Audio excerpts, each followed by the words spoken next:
Nanti tengok takut takut kadang dia mati. Dia lain dia tak okey, dia mati. Okey.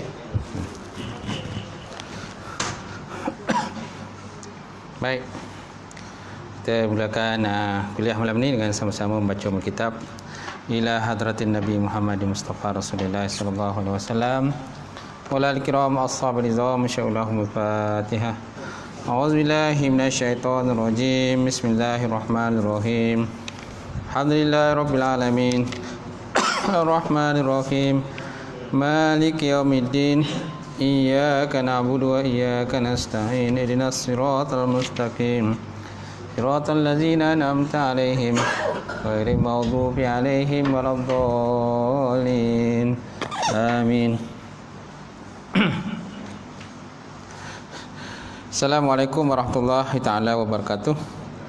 Alhamdulillah rabbil alamin wassalatu wassalamu ala asyrafil anbiya'i wal mursalin wa ala alihi wa sahbihi wa man da'a bi da'watihi wassanna bi sunnatihi ila yaumil. Rabbi ishrah li sadri wa yassir li amri wa hlul 'uqdatam min lisani yafqahu qawli. Subhanaka la ilma lana illa ma 'allamtana innaka antal alimul hakim. Wala haula wala quwwata illa billahil aliyyil azim. Qala Allah Subhanahu wa ta'ala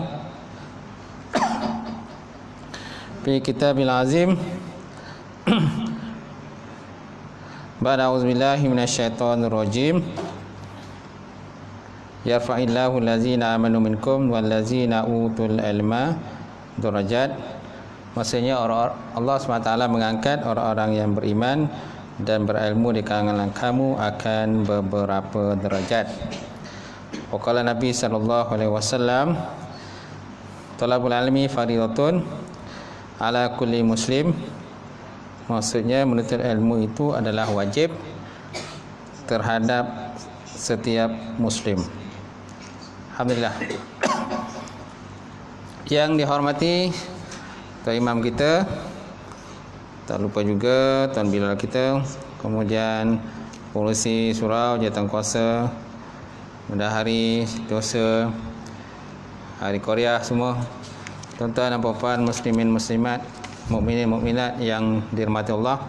Alhamdulillah kita panjatkan budi dan syukur kepada Taala kerana dengan limpah kurnia serta rahmat daripada Allah, sekali lagi kita dapat bersama malam ini untuk kita sambung kuliah kita bab yang ke-21, keajaiban nanti, keajaiban nanti, sambungan muka surat 100 167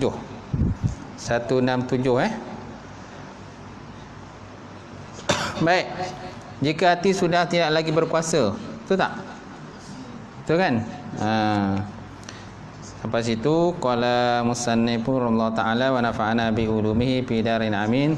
Telah berkatalah oleh musannif ataupun pengarang kitab dan telah bermanfaat akan ilmunya insya-Allah dalam dua negara, itulah dunia dan akhirat. Jika hati sudah tidak lagi berkuasa sama sekali, maka syaitan yang menjadi raja. Yalah, kalau hati dah tak boleh nak kawal, nak kontrol, jadi syaitanlah yang akan menjadi raja dan hamba tersebut akan mengikut sajalah apa yang daki oleh syaitan. Tetapi sedang syaitan biasanya akan menjurus ataupun mengajak kepada benda yang tak elok. Tak ada syaitan ajak buat benda baik, dia tak ada. Kalau kawan-kawan kita, sahabat-sahabat kita, biasanya dia ajak kita buat benda baik lah. Tapi syaitan tak boleh. memang itu dia punya prinsip dia lah. Prinsip dia ialah menipu, mengajak ataupun menggoda, menghasut. Hamba Allah Ta'ala ni mengajak dia supaya sama-sama sekali lah duduk dalam api neraka. Baik, kemudian sehingga sifat tercela berubah menjadi sifat terpuji. Sehingga sifat tercela berubah menjadi sifat terpuji. Ini kalau seandainya seseorang tadi ingat kepada Allah Ta'ala kembali, insya-Allah lah. Tapi kalau masih mengikut hawa nafsu syaitan, selagi itulah dia akan hanyutlah di dalam apa yang dikenai oleh syaitan. Baik. Kemudian Nabi SAW bersabda, al-qulub, qulub ataupun qalbun. Qalbun ni mufrad. Qulub maknanya jamak ataupun banyak. Jamak ataupun banyak. Dan jamak pun ada macam-macam jenis. Kalau kita mengaji bahasa Arab, kan, kita akan berjumpa pelbagai jenis jamak. Antaranya ialah jamak taksir, jamak muzakkar salim, jamak muannas salim. Okey. Itu kata pecahan-pecahan yang terdapat dalam bahasa Arab lah kalau kita belajar berkenaan dengan nahwu ataupun sharaf. Jadi al-qulub arba'atun, hati itu ada 4. Yang pertama, qalbun ajradu fihi sirajun. Qalbun ajradu fihi sirajun yashu fadzalika qalbul mu'minin. Yang pertama ialah hati yang bersih, yang terdapat padanya lampu yang bersinar. Hati yang bersih, fihi padanya siraj. Sirajun mana lampu lah. Sirajun lampu. Kalau sirat ialah titian. Siratul mustaqim, titian siratul mustaqim. Kalau sirajun munir, kan pernah dengar perkataan sirajun munir? Lampu yang menerangi. Yazhu maknanya bersinar. Sentiasa bercahaya. Fazalika qalbul mu'mini, dan bermula demikian itu ialah hati orang yang beriman. Hati orang beriman, hati dia tu sifat dia sentiasa bersih, ceria, diumpamakan macam satu lampu yang bersinar terang benderang yang boleh menerangi orang lain lah. Betul tak? Terutama sekali kalau kita berjalan di tempat yang gelap. Bila berjalan tempat gelap ada lampu jalan. Terang tak? Senang tak? Senang kan? Kereta kita kalau tak ada lampu macam mana? Susah tak berjalan dalam gelap? Susah. Habis semua kita langgar. Kan? Babi hutan pun kita langgar sekali. Pokok pun kita langgar. Longkang pun kita langgar juga. Semua kita langgar kalau tidak ada lampu. Ini pentingnya lampu dalam kehidupan kita. Itu dikatakan sebagai hati orang yang beriman. Yang kedua, qalbu aswad, mangkus. Sebaik tak mampus. Sebaik tak mampus. Okey, qalbun aswad mangkus. Fazalika qalbun kafirin. Yang kedua, hati yang berhitam, hati yang berwarna hitam, lagi yang terbalik. Terbalik ni sesuai lah perkataan mangkus tu terbalik. Okey. Fazalika dan bulan demikian itu ialah hati orang yang kafir. Orang kafir yang ingkar kepada arahan Allah Subhanahu wa taala. Yang ketiga, wa qalbun aghlafu marbutun. Qalbun aghlafu marbutun ala khilafihi. Ala ghilafihi. Fazalika qalbul munafikin. Yang ketiga itulah hati yang terkunci, tertutup, lagi yang terikat. Marbutun terikat. Rabata marbutah. Rabit ataupun ribat ni mana tertutup lah, terikat. Ala ghilafihi, di atas tutupannya. Fazalika, dan bermula demikian itu ialah qalbul munafik, itulah hati orang munafik. Itu dikatakan orang munafik. Hati yang terkunci, tertutup, terikat, itulah orang munafik. Kalau hati orang beriman tadi tuan-tuan macam mana? Hati yang terang benderang, bercahaya. Sentiasa memberikan sinar kepada orang lain. Kalau orang lain duduk kat dia, orang akan dapat manfaat daripada ilmu yang dia sampaikan. Contohlah. Ataupun orang dapat manfaat daripada kebaikan yang dia ada. Itu sebabnya Nabi SAW bersabda, sebaik-baik kamu ialah orang yang paling banyak memberi manfaat kepada orang lain. Khairukum anfa'ukum linnas. Sebaik-baik kamu itu orang yang banyak memberi manfaat kepada orang lain. Jadi orang ni hati dia itu sentiasa berceria, bersinar-sinar kan? Hati dia. Sedangkan orang kafir, Kan hati dia tu tak ada beri manfaat pada orang lain. Dia hanya mengajak kepada benda-benda kekufuran, benda-benda yang melawan hukum Allah Subhanahu Wa Taala. Sebabnya hatinya hitam, lagi mangkus, lagi yang terbalik. Sedangkan hati orang munafik pula hati yang terkunci, tertutup, terikat pada tempat tutupnya. Yang keempat, qalbun musfih. Qalbun musfihun fihi iman wa nifaq. Yang ketiga, hati yang dilapisi hati yang dilapisi oleh iman dan juga munafik. Hati yang dilapisi oleh iman dan munafik. Jadi kat hati orang ni dia ada iman ada, munafik pun ada juga. Iman ada, munafik pun ada. Dia bukan orang munafik, tapi ada pencampuran iman dan munafik. Pamisalul iman fihi kama masalul buklah. Masalul buklati yamudduha al-ma' at-tayyib. Yamudduha al-ma' at-tayyib. Wa masalun nifaq fihi kama salil qarhati yamudduha kaihul sadid. Kaihul sadid. Fa ayyu maddataini ghalabat alaihi hakamalahu biha. Hati yang berlapis antara iman dan munafik, maka perumpamaan iman pihi padanya itulah masalul buklah, samalah seperti tumbuh-tumbuhan yamutuha alma at-taib. Tumbuh-tumbuhan yang ditumbuhkan ataupun yang disiram oleh air yang taib, air yang baik. Air yang baiklah, air yang ada nilai-nilai mineral lah, air mineral, air yang bagus-bagus lah, kan ada kualiti air dia. Kerana air pun ada macam-macam jenis kan. Ada air yang tidak ada kualiti, ada air yang ada kualiti. Kalau air itu bercampur dengan baja, jadi baguslah pada tanaman pokok tadi. Tapi kalau air itu tidak dicampur dengan baja, air yang mengandungi asid-asid kan, air yang ada asid, jadi sesuai tak digunakan untuk tumbuh-tumbuhan? Tak sesuai, habis terbengkang nanti tumbuh-tumbuhan yang tuan tanam tadilah. Bukan tuan juga, bukan tumbuh-tumbuhan je, binatang pun kalau minum air itu pun boleh kojol lah, istilah kita kojol, mati. Kita pun kalau silat-silat air bulan pun kita boleh innalillahi wa inna ilaihi rajiun. Ada sifatkan minum air itulah. Macam tu.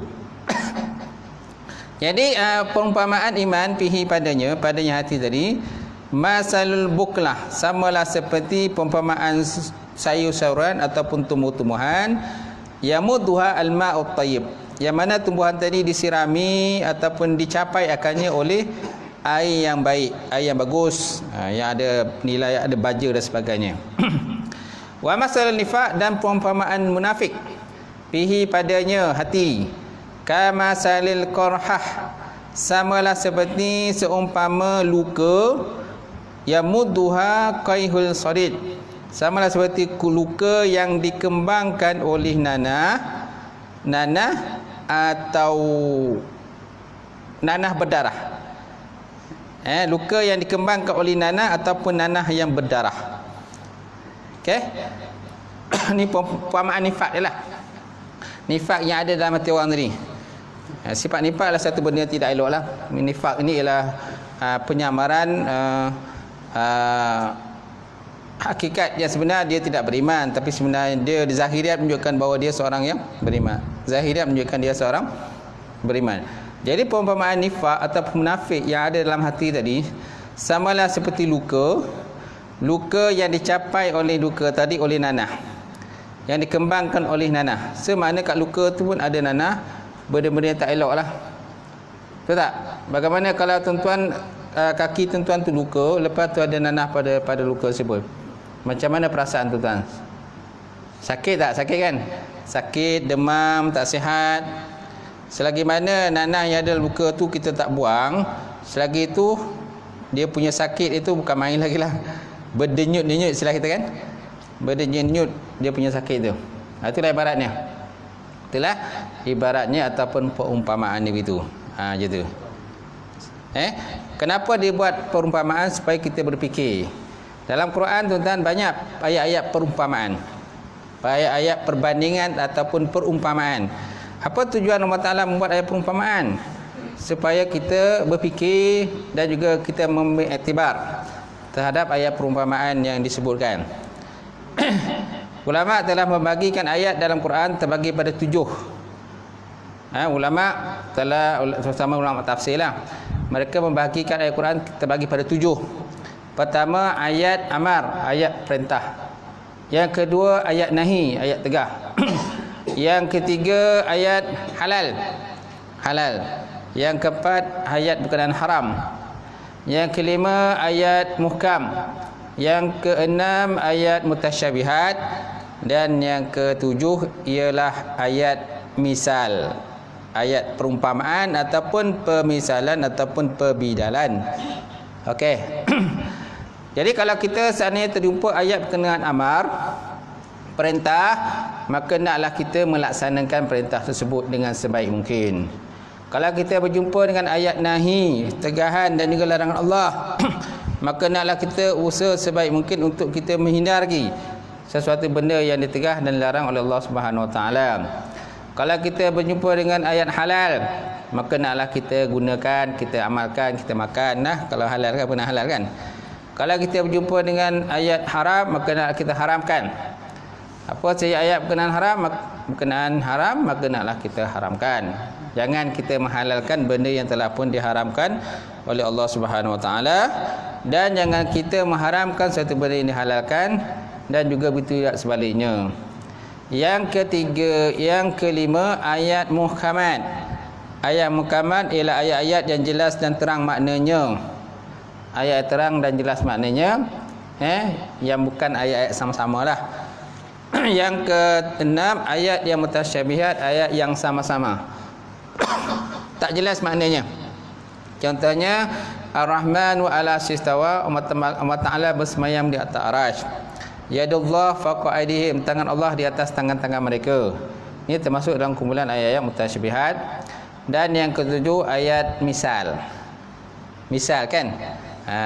Contoh ayat misal, masalul ladzina yunfikuna amwalahum fi sabilillah kama sali ambatat sab'a sanabil fi kulli sumbulatin mi'atu habbah. Perumpamaan orang-orang yang infakkan harta mereka pada jalan Allah Subhanahu Wa Taala diumpamakan seperti satu biji benih yang menumbuhkan 7 tangkai, kan? Satu biji benih yang menumbuhkan 7 tangkai. Daripada 7 tangkai tadi maka terbitlah 10 biji kan, 100 biji. 100 biji. Ini ayat perumpamaan. Ayat perbidalan ataupun perumpamaan, tujuannya untuk kita berfikir. Mana ayat lagi? Masalul ladzina humilut Taurat, contoh. Masalul ladzina humilut Taurat summa lam yahmiluha kamasalil himar yahmilu asfara. Perumpamaan orang-orang yang membaca kitab Taurat tetapi mereka tidak mengambil pengajaran daripada kitab Taurat tadi, samalah seperti seekor kedai. Seekor kedai yang membawa bebanan yang berat di belakang dia. Bawa bebanan di belakangnya. Tapi bebanan itu, contohlah kitab, dia bawa kitab. Dia bawa kitab saja tetapi dia tak tahu pun baca kitab tu. Ataupun dia tidak mengambil manfaat di atas kitab yang dibawa, walaupun banyak kitab di belakang badannya. Okey? Itu dikatakan sebagai ayat pemisalan. Tujuannya, kalau kamu jumpa ayat pemisalan fa'tabiru, maka naklah kamu ambil iktibar ataupun buat kajian terhadap ayat itu. Kenapa Allah Ta'ala buat pemisalan begitu? Baik, samalah seperti sini. Jadi hati yang keempat, hati yang berlapis yang terdapat padanya iman dan juga nifak. Jadi perumpamaan iman yang ada pada dia tadi samalah seperti satu tanaman, yang mana tanaman tadi disirami ataupun disirami ataupun dibagi baja lah, bagi baja oleh air yang baik. Dan dia sentiasa hidup subur dan baik.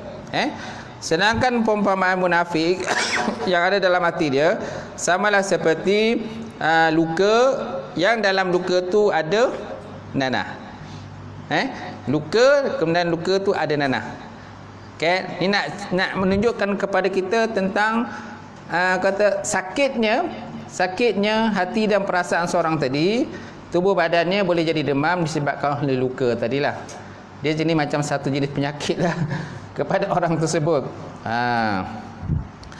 Fa ayyu maddataini ghalabat fi alaihi hakama lahu biha. Dan maka mana-mana salah satu di antara dua tadi, iman dan juga nifak tadi, mana yang lebih berkuasa padanya, maka dia menguasainya. Dia menguasai antara satu sama lain lah. Baik. So maknanya tuan-tuan, kesimpulannya ada berapa hati tuan-tuan? Ada berapa hati? Qalbun ada berapa? 4 pembahagian hati. Okey. Kita duduk di hati yang mana? Kita duduk di hati mana? Di hatiku. Dirimu sentiasa di hatiku. Okey. Jadi kita naklah duduk di hati yang pertama. Qalbun ajradu fihi sirajun yazhu. Hati yang bersinar. Hati yang bersinar, yang terdapatnya cahaya yang memancar-mancar kan, memberi sinar, mana memberi manfaat pada orang lain. Memberi manfaat pada itu yang kita nak. Sebab banyak kalau kita ni kadang-kadang tak dapat bagi manfaat pada orang lain. Kalau ada ilmu pun ilmu tak dapat digunakan untuk orang lain. Ilmunya untuk diri dia sendiri je. Itu pun kadang-kadang ilmu tidak diamalkan. Sebaik-baiknya kan kita cari ilmu, kita dapatkan ilmu, dan ilmu itu kita sebarkan kepada orang lain, so orang lain pun dapat mengambil manfaat di atas ilmu yang kita ada. Tak kisahlah tuan-tuan sama ada ilmu dunia ataupun ilmu akhirat. Lebih-lebih lagi ilmu akhirat. Betul kan tuan-tuan? Baik. Baik, kemudian dalam riwayat lain zahabat bih. Kat mana tu? Zahabat bih maknanya maka ia membawanya.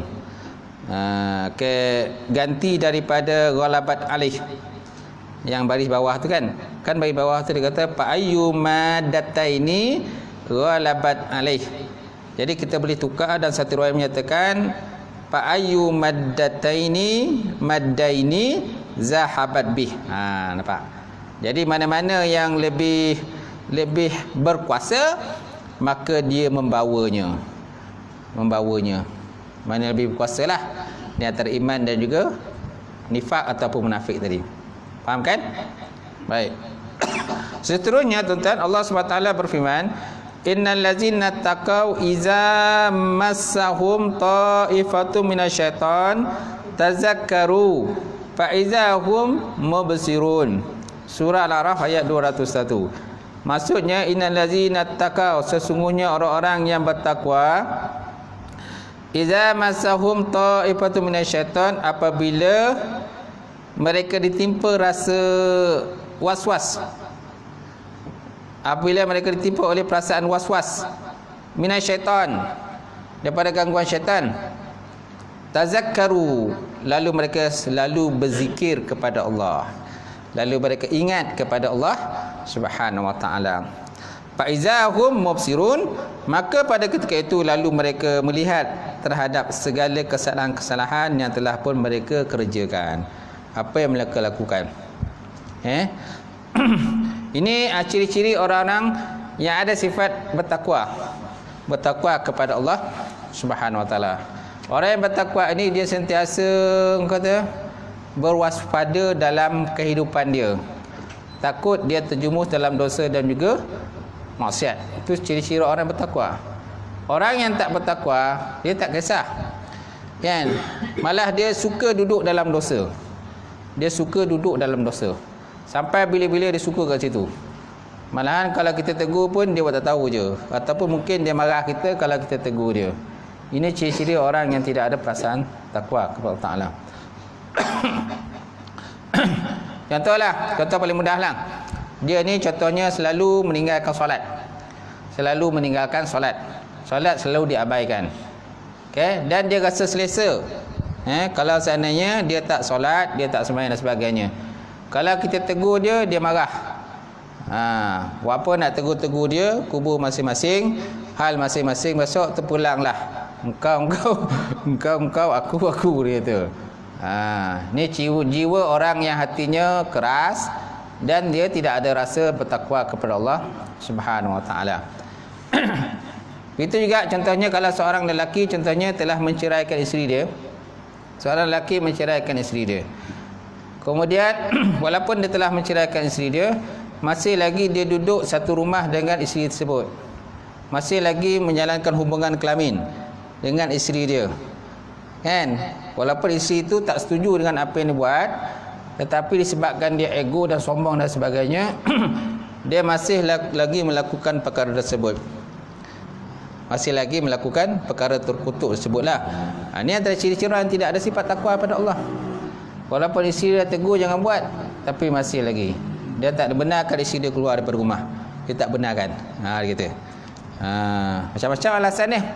Dia kata ayat Quran kalau seorang suami dah talak isteri dia, kan, isteri tak boleh keluar daripada rumah, haram keluar daripada rumah. Pandailah dia cakap macam tu. Tapi besok tahulah azab Allah Subhanahu wa taala. So manakala kita seorang lelaki telah menceraikan isteri dia dan dia tidak ada pun perasaan untuk nak rujuk semula pada isteri dia, lebih baik dia terus tinggalkan macam itulah. Kan, janganlah duduk bersama lagi.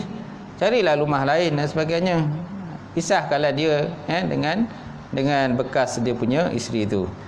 Tapi kalau seandainya ada lagi perasaan untuk kembali semula berhidup bersama, kan, walaupun ada sebagai ulama kata bolehlah duduk satu rumah dengan syarat ada mahram.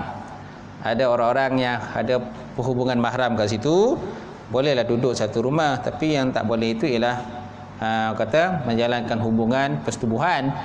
Itu yang tak boleh. Kenapa mereka duduk serumah? Dengan tujuan supaya mereka tu dapat berbaik-baik semula. Tujuan dia dapat baik semula. Tapi kalau suami tidak ada perancangan langsung untuk berbaik semula, hanya sekadar untuk menyeksa jiwa kan seorang isteri, bekas isterinya, lebih baik jangan duduk serumah. Kan, pisahlah, janganlah tidur satu rumah lagi, carilah rumah lain. Jatuh. Tapi itulah jiwa sebahagian daripada lelaki-lelaki yang tidak bertanggungjawab. Ada yang macam tu, tuan. Kata ada. Dia belagaklah. Nyatakan dia hebat, tahu hukum lah. Macam-macam lah maksud dia, tuan. Jadi kalau dah ceraikan, teruslah. Kalau tak ada rancang nak bersama, janganlah duduk sama-sama lagi. Teruslah pisah, kan? Macam tu. Sebab ada yang mengurung isteri, ada juga yang melakukan mengurung isteri macam tu. Ada? Kan tak ada. Baik. Seterusnya kita sambung lagi, tuan-tuan. Innal ladzina taqaw idza massahum ta'ifatun minasyaitan tazakkaru fa idza hum mubsirun. Sesungguhnya orang-orang yang bertakwa kepada Allah Subhanahu wa taala, apabila mereka ditimpa oleh perasaan was-was, sentuhan. Massahum ni asal mana massahum ni ialah sentuhan. Sentuhan, godaan, rayuan daripada syaitan. Tazakkaru, lalu mereka berzikir kepada Allah Subhanahu wa taala, fa iza hum mubsirun, maka tiba-tiba pada masa itu lalu mereka melihat, kan, kata terfikirlah ataupun tersedar di atas kesalahan yang telah pun mereka lakukan, lalu mereka selalu segera beristighfar dan berselawat kepada baginda Rasulullah ataupun bertaubat kepada Allah. Itu adalah terbaiklah. Baik, tuan-tuan, jadi ayat tersebut menunjukkan bahawa jernihnya dan bersihnya hati itu kerana ingat kepada Allah. Jadi kalau hati kita selalu ingat dan berzikir kepada Allah, nescaya insya-Allah hati kita akan bersih. Jiwa kita akan bersih. Apa saja yang berlaku pada kita, tuan-tuan, kita sabar. Apa yang berlaku, sabar. Selalu ingat kepada Allah Subhanahu wa taala. Apa saja bencana, musibah, sama ada bencana itu kecil atau besar, kita selalu ingat kepada Allah Subhanahu wa taala. Baik. Kemudian, dan bahawa hati itu boleh ingat Allah taala. Dan bahawa hati itu boleh ingat kepada Allah kalau ada sifat takwa. Itu sebabnya tuan-tuan, takwa merupakan pangkal hati. Pangkal ingat. Takwa tu merupakan pangkal kepada ingat. Tak ada takwa tu yang kadang-kadang tak jumpa pangkal. Kalau tak ada sifat takwa, itu pangkal tak jumpa ujung je. Kan? Kalau kita tersesat di hujung jalan, kembali ke pangkal jalan kan. Tu kan pepatah kata tu lah. Sosek jalan, ujung jalan, balik ke pangkal. Kalau sosek ke pangkal, macam mana? Pergi ke ujung. Kalau sosek pangkal, pergi ke ujung. Okey. Jadi maknanya kalau kita dah tersesat, carilah jalan penyelesaian dia. Jangan kita pergi godah macam tu kan. Walaupun kadang-kadang zaman sekarang ni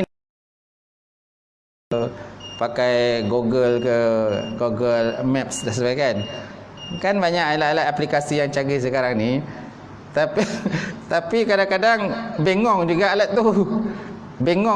tu kan. Kita konon lah kata nak shortcut lah, nak pergi tempat shortcut, tiba-tiba tuan-tuan shortcut akhirnya arah ke laut jalan ni tuan-tuan. Ataupun jalan boleh kita pakai alamat, nanti silap-silap kita pun boleh mampus. Mampu kan?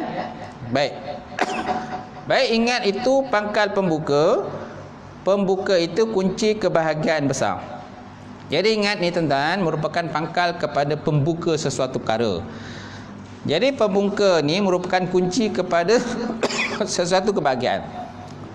Sesuatu kebahagiaan. Ilmu pun tuan-tuan, ilmu pun ada pembuka dia. Ilmu pun ada pembuka. Rumah kita pun kalau nak masuk pun mesti ada pembuka rumah. Kunci rumah lah. Nak masuk dalam rumah mesti ada kunci rumah. Tak ada kunci, kita tak boleh nak masuk dalam rumah. Kita terjoget je lah keluar tu. Terjoget keluar kalau tak ada kunci. Ataupun mungkin kunci tertinggal. Kunci terjatuh, tertinggal, kita pergi bandar, kita kunci rumah kita, kita pergi bandar, balik pada rumah tengok kunci dah tak ada. Kita bawa kunci, sedang kalau rumah kita tu ada anak kita yang masih kecil. Kunci kita dah kunci bawa kan. Jadi kalau berlaku kebakaran, jadi kalau kita ada kunci kedua, sekurang-kurangnya anak tadi dia bolehlah buka rumah tadi, pintu rumah, grill dia untuk keluar daripada rumah tadi. Baik, satu lagi nak saya cakap ini. Ilmu-ilmu yang berat-berat, tuan-tuan, sebahagian daripada ilmu itu kita perlu mengaji dan kena belajar kepada orang yang ahli dia. Orang yang ahli pada ilmu tadi. Jadi orang yang ahli pada ilmu itu ialah dinamakan sebagai orang yang memegang kunci dia. Memegang kunci ilmu itu. Selagi mana kita tak berguru dengan orang itu, kita tidak akan faham ibarat-ibarat dalam kitab dia. Ibarat-ibarat dalam kitab dia. Okey? Itu sebabnya sebahagian daripada tok guru ini, kita nak faham ibaratnya kita kena berguru dengan dia. Dah berguru, dah faham, barulah kita dianggap sebagai orang yang telah membuka kunci dia, ilmu tadilah. Faham kan? Benda ni disebut dalam kitab ulasan Syarah Hikam. Dalam kitab Hikam disebut perkara tadi. Yang dikarang oleh Syekh Said Awar yang mengulas kata-kata hikam Syekh Ibnu Athaillah Sekandari. Syekh Ibnu Athaillah Sekandari. Satu kitab Hikam ni, kitab Hikam tahulah. Dia menggunakan kata ungkapan-ungkapan yang susah dan payah untuk kita faham. Susah nak faham. Kalau kita hanya kita baca dia punya matan saja, kita tak faham. Kalau kita baca dia punya kata-kata hikmah saja tanpa kita membaca syarah dia, kita tak faham. So kita kena baca matan dan kita kena baca syarah dia yang panjang lebar. Kena fahamkan satu persatu. Dan kalau boleh kita berguru dan cari guru yang faham berkenaan perkara tadi. Jadi guru itu tuan-tuan diumpamakan seperti orang yang memegang kunci ilmu itu. Dia yang pegang kunci. So nak dapat ilmu, carilah kunci itu. Okey. Tapi masalahnya itulah, bila ulama itu meninggal dunia, jadi ilmu itu akan terbeku.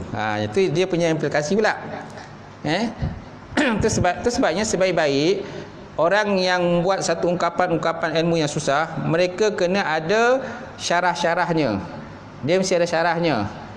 Dia takut dia nanti kalau seandainya dia meninggal, so orang masih lagi boleh membaca syarah dia. Orang akan faham baca syarahnya. Tapi kalau hanya setakat syair-syair ataupun matan-matan tertentu, kata-kata hikmah tertentu tanpa dia punya syarah dia, jadi susah nak faham. Susah nak faham. Memang tak boleh nak faham, tuan-tuan. Kerana benda tu memang orang yang susun tu sendiri yang kena menghuraikan dia dan mensyarahkan, menceritakan benda tu pada kita. Faham kan? Boleh, tuan-tuan? Kemudian hati itu bagaikan cermin. Jadi hati kita ni bagai cermin. Ilmu tentang hakikat itu bagaikan benda yang terlihat di dalam cermin. Terlihat benda dalam cermin itu nombor 3. Okey. Hati kita ni bagai cermin. Cermin tahu kan? Cermin faham kan? Cermin digunakan biasanya untuk kita cermin dirilah. Cermin diri kan ada tu dalam TV tu dia kata cerminlah diri anda. Jangan duk sibuk ya kan, teropong orang lain. Kan ada kata-kata istilah macam tu kan. Jangan duk sibuk perhati orang lain, teropong orang lain. Tapi cerminlah diri kita sendiri. Sama ada kita ni sempurna ataupun tak sempurna. Baik. Ilmu tentang hakikat bagaikan benda yang terlihat di dalam cermin. Terlihatnya benda dalam cermin itu nombor 3. Nombor 3 yang mana ni? Nombor 3 ada? Tak ada kan? Okey, dia tak ada sebut situ nombor 3. Kemungkinan nombor 3 yang bawah tu lah. Mungkin lah kot. Nanti kita tengok balik.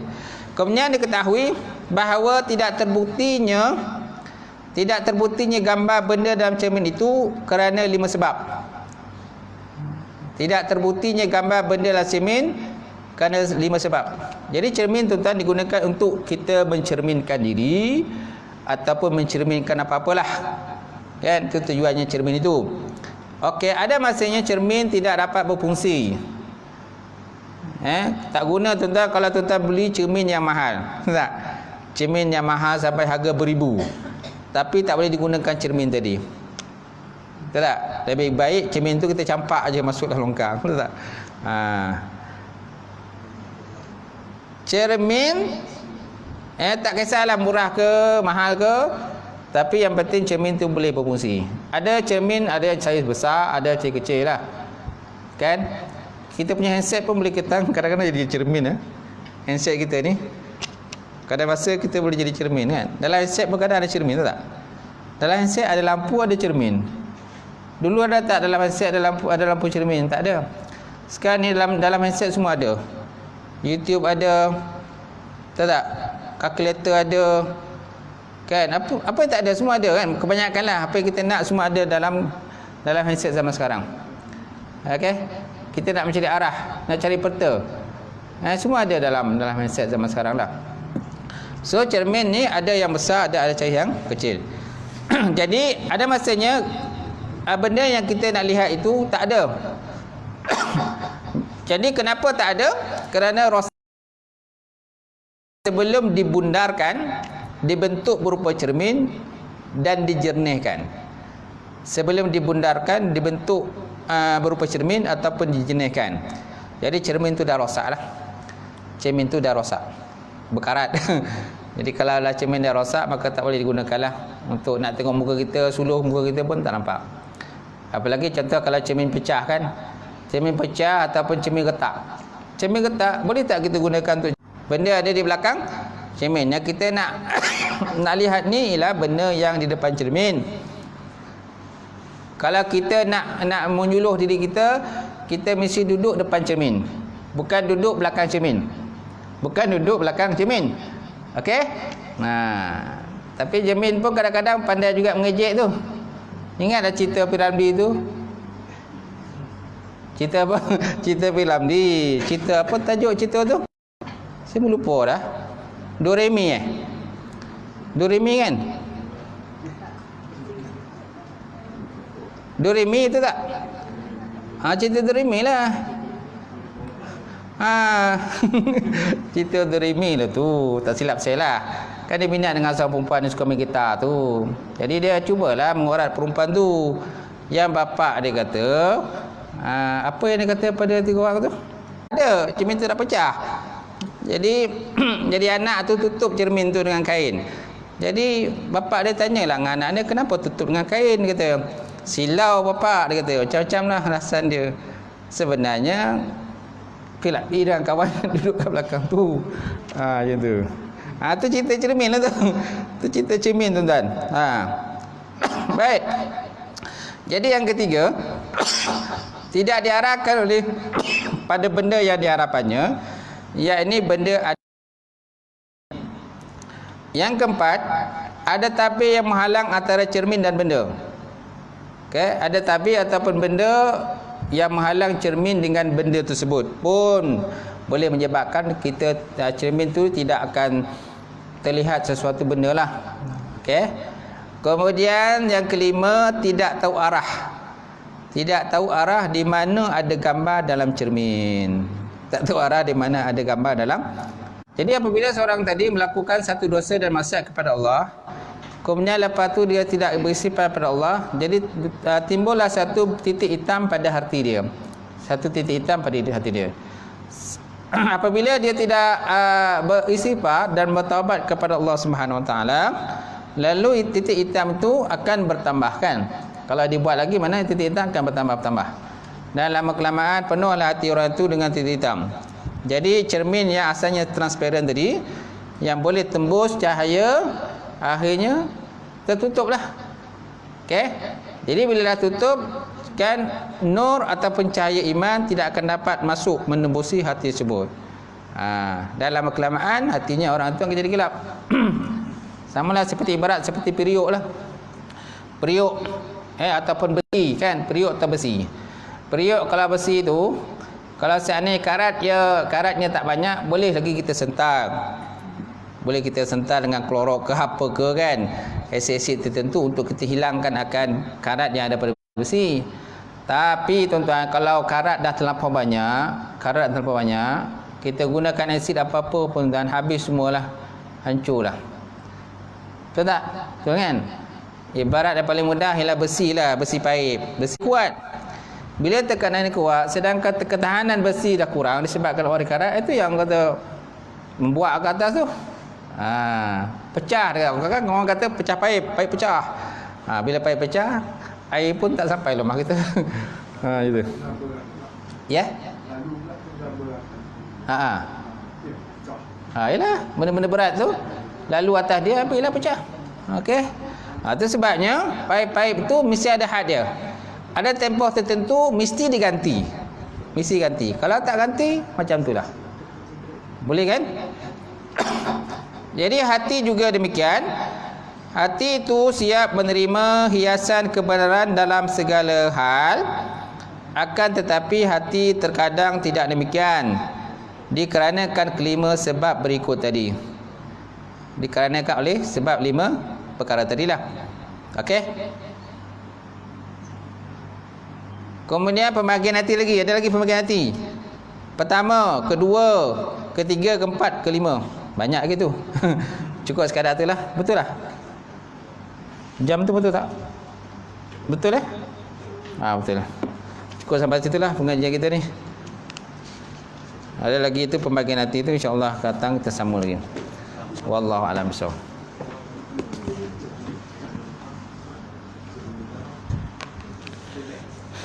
Baik, saya buka soalan daripada jemaah kalau ada.